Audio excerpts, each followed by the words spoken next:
MAGA, Make America Great Again. What did this MAGA camp comprise of?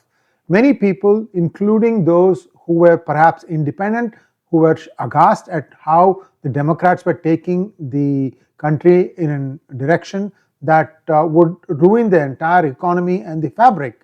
And perhaps they also thought we can make America great again. You take an example, well, Vivek Ramaswamy for one, or the recent victim of this, Dinesh D'Souza.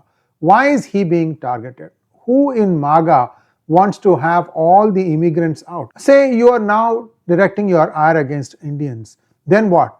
You'll go back at the Irish who came in the 60s? What about you? You came a few hundred years ago. Are you even sure of that? See, the problem is America is a land of immigrants. Opportunity for everybody. You came here, you worked hard, and you reap the fruits of that. And you assimilated into the society. You needed to learn English, you needed to be able to read, write, and be able to communicate. If you didn't do that, you're going to be a significant failure. So people taught themselves. They came here and they taught themselves needed skill set. They could have been a carpenter, but a carpenter is not much of use if he cannot explain what he can do to his customer. And that has to be in English. I'm just giving you an example.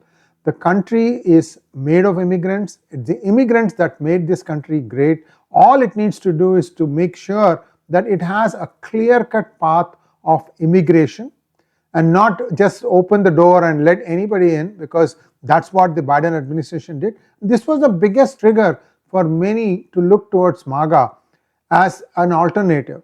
And now, having come to power, some in MAGA are trying to pull the whole Trump administration in a direction that is not very desirable. I have a small infographic to tell you where it all started and how it needs to do course correction. The Groypers, the Nick Fuentes followers, I think they have really lost the plot here. I mean, those of you who think that the H-1Bs are a curse on the society, do you know where they work mostly? They work in the Silicon Valley.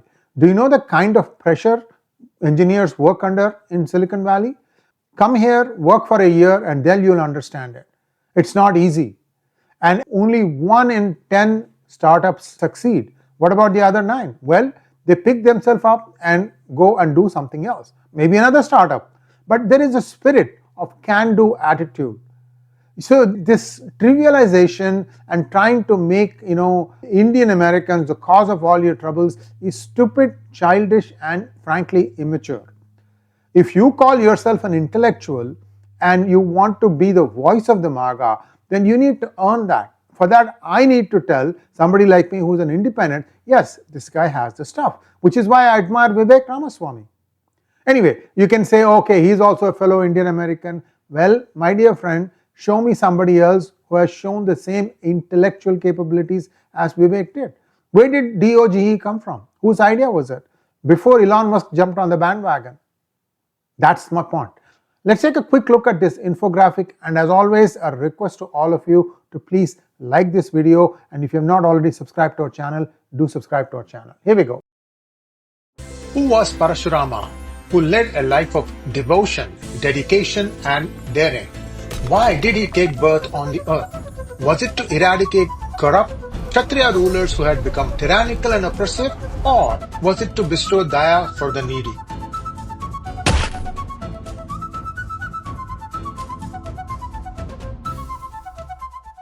Is it just a fringe, or is MAGA more or less thinking along the lines of what the Groypers are thinking and spewing bile on various platforms? Actually, I don't even look at many of the platforms. I'm sure if what little I've seen on X is any indication, the vitriol is 10 times worse in 4chan and Rumble and any other places where these people frequent. The truth is the truth. Anybody who comes here, first generation American, they work very, very hard because you don't have roots. You don't have a support system. If you lose your job, what are you going to do? You'll have to fall back on your savings, or worse, you have to go back to the country you came from. And you don't want to be labeled a failure in the country from where you came, because that's how you think. If you go back, that people are going to label you a failure. So people work harder.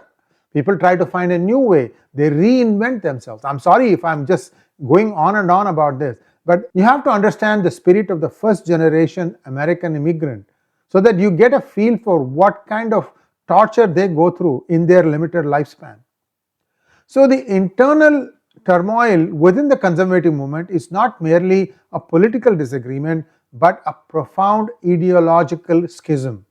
So MAGA base now finds themselves targeted by the very extremist elements rooted in Christian nationalism they helped legitimize. And this section outlines a structural breakdown. So let's take a quick look at the ideological overlap. You have the traditional populism of MAGA and you have the white Christian nationalism. There are white Christian nationalists. Bible Belt is one example. I'm not saying all those states are, but that's where they exist. Let's put it that way. It may not be all of them, but that's where you can find the white Christian nationalism. Now, the Venn diagram, the intersection of these two is the schism, the racism and xenophobia, where suddenly everybody wants to look at somebody and say, this is the person who is the cause of all my troubles. Just explain to me how. Also remember that if you take away the H-1B jobs, which is already happening now, those jobs will not even show up on the wanted column in the United States. These jobs, along with the people working, will get exported.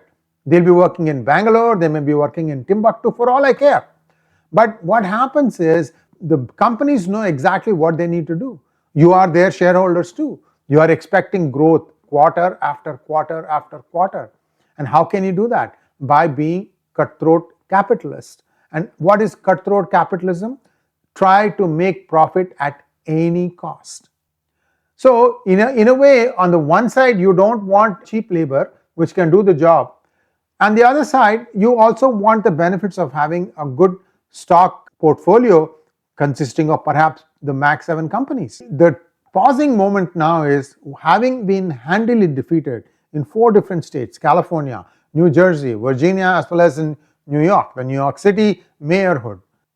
If Dinesh D'Souza, who is a lifelong Republican, heck, you have pictures of him with Ronald Reagan.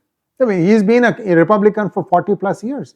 Is this how you treat some of your most loyal supporters? He has written what? Many articles. I'm sure he's written books too. And you turn on him just because his skin is brown? I'm not going to stop here, guys. I mean, I'm going to tell you what it is. And also, this is a wake-up call for many Indian Americans who may not be Hindus, thinking that, oh, these laws don't apply to us. We are Christians or we are Muslims. At the end of the day, you all are brown skins. We all are brown skins. That's all it is, okay? And when push comes to shove, and this includes Sikhs too, we all are going to be treated the same way. The point, I think, is that you need to understand MAGA especially and the groypers. There is more to this country than just one set of people. And even if all the jobs that H-1Bs are supposedly taking away are available, many of you may not qualify. You don't have the skill set. Look at how many people are getting into the STEM program. There is a proposal that wants to guarantee to any person getting into the undergrad program in STEM that they will be given $100,000 a year salary at the end of their graduation, provided they do 1, 2, 3, 4. Like they have to do some work. May have to work for the government or work in some sector that you may not want to work in, but you have to go and work. Nebraska labs or something like that. Some boondocks area for 2, 3 years. This is also a possibility. So United States, even if you open up all the opportunities for citizens, they don't have enough qualified individuals. Another example, people are now working well into their 60s. Why is that? Yes, the average health has improved, but that's not the only reason. The companies where they were working cannot find suitable replacements. That's the other big problem. You need to acknowledge that. You have to go around and find out what is the average age of a company. That will also give you a big idea on what is really going on in the market. Anyway, so the backlash now is that, people like Dinesh D'Souza, who said that 50% of people who were voting GOP might go away. It might sound like an exaggeration, but there is a considerable percentage of people, independents, who voted Democrat because they thought that the Republicans under Trump had a story that would make America really great again. Everybody believes in that. Because if America does not become great, then there is a huge problem for the world, not just for America. And now here is a chart that compares the impact of the core issues that led to the backlash against minority conservative figures, showing the radical ideological clash as the most significant underlying factor. So if you take a look at this one, rise of white Christian nationalism, 10 out of 10. Then D'Souza publicly condemns far right, 7 out of 10. The ideological schism, old guard versus new populism, 9 out of 10. So what is really going on? The mechanism of the internal attack traces back to the mainstream conservative media ecosystem. By providing platforms to extreme-minded views, the traditional guard inadvertently validated the voices that would later attack them for being insufficiently America first based on racial criteria. So if you take a look at people like Nick Fuentes and to some extent Tucker Carlson, and I have a beef with him also, I'll tell you in just a moment, that is not the Republican majority. This is a small minority. If you are in the media, you got to be sensationalist. How much of what Tucker and Nick put out is sensationalism? Ask yourself this. I mean, there was one episode where a Chinese American professor, I think she was an Ivy League professor, she was downriding Indian Americans, saying that they are smelly, they are dirty, they are this, they are that, and it was on a Tucker Carlson show, and he was going, yeah, you're right. Look, it's not true. I mean, you're going to start comparing people based on smells? I mean, where's the end to that? Why don't you try and rise above all this and try and find out what a person is contributing to the society? That is the better benchmark. And I'm sorry, I've stopped watching Tucker Carlson after that episode. I felt that he should have been the one saying, look, that's not true. I mean, you shouldn't be judging what I'm saying now. He should have been. If he's a good moderator, he would have stepped in and said, no, this is not the way you should look at immigrants, not paint them all in one particular brush. Anyway, so that's one side. The extreme voices gain legitimacy and momentum, pushing the nativist white Christian nationalist agenda. Look, today, if you look at the demographics of the United States, are the whites in a majority? Ask yourself this question. You cannot include the Hispanics as whites. After all, they are also brown-skinned. So ask yourself this question. If they are not in a majority, what led to this? After all, it's most of the public political figures, even today, 90% or even 95% of the members of Congress and Senate are all white. What happened? Why is the country so low? Why has the number of whites come down to less than 50%? Ask yourself this question. Family values, nuclear families, what have you? I mean, there are lots of things like this. Third, internal attack. The radicalized base attacks minorities such as D'Souza or Ramaswamy as useful idiots for questioning the extremism. I mean, nobody could be more dumber than this, because I'll tell you, Trump won by the thinnest of majorities, and he won because many minorities actually voted for him, including Muslims. So the four ways in which the attack is happening: useful idiots label is 25%, virulent racist attacks is 15%, anti-immigrant demands go back is 20%, and attacks on Hindu faith heritage, the intensity is 10%. Why Hindus? Because they are the modern day Jews.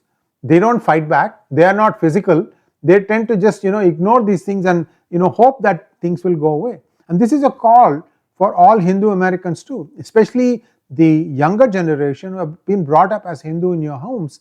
Then you go out to the world, whether it is going to campus or working, you suddenly see the world is totally different and you're not ready for it, and you don't know how to defend yourself. So these are all things that need to be done. I hope that parents do refer this video to your children. They understand that there is a lot more learning we need to do, and the Sanatana Dharma, of which we all belong to, is all encompassing. It's not a religion. So first set people right, saying I am not a Hindu, I am a follower of Sanatana Dharma, which is eternal Dharma. It has been there for thousands of years, it is here, and it will be there for another thousands of years. Thanks for watching. Please like, share and subscribe to our channel. Don't forget to click on the bell button for notifications. Namaskar.